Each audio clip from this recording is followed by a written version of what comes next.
And Richard, now with so much happening, especially with Mars, NASA, all types of interesting stuff, how many Goldilocks planets do you believe are out there? I know you're a big fan and war friendly with Douglas Adams.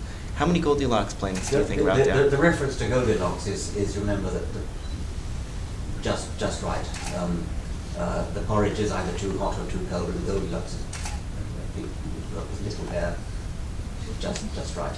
So a Goldilocks planet is a planet which is just right for life, in the sense that, for example, it's not too close to its sun, it's too hot, not too far from its sun, too cold, where it has liquid water. The Goldilocks state of water for our kind of life is liquid water, not solid water and so on. We now know that there are lots of stars, if not most stars, that have planets at all. That wasn't known until quite recently. Now it's possible to detect whether stars have planets, and most of them do. And that, of course, increases the probability that some of them are Goldilocks planets. We don't have very much in the way of direct information on that. But the sheer number of stars in the universe, 10 to the 22 according to most of the recent estimates. How many? 10 to the 22. Okay. That's one with 22 noughts after it. So there've got to be trillions and trillions of Goldilocks planets out there, given such a. And do you believe that the evolutionary process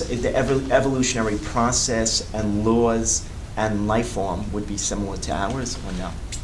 That's a very tricky question. I'm inclined to say yes.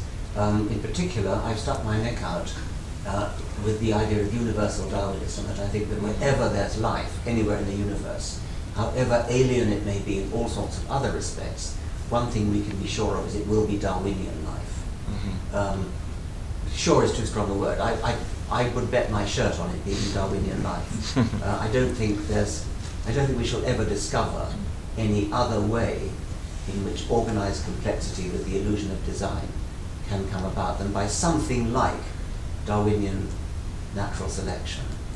What do you think about the recent discovery of water on Mars? Do you think that there will be some type of bacterial life form in the water that they I don't have think found? so, but certainly water is one of the things that so-called exobiologists look for.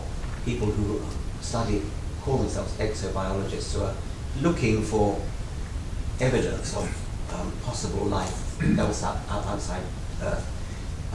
Water is one of the things they look for. Liquid water is one of the things they look for. And so to find liquid water on Mars is exciting, and you can't blame NASA for building it up a bit, because their funding depends upon the interest that people have in finding life elsewhere. But for me, the main reason for thinking there probably is life elsewhere in the universe is a statistical reason based upon the 10 to the 22 stars. And so to find two independent forms of life in one solar system would be delightful, but probably too much to hope for.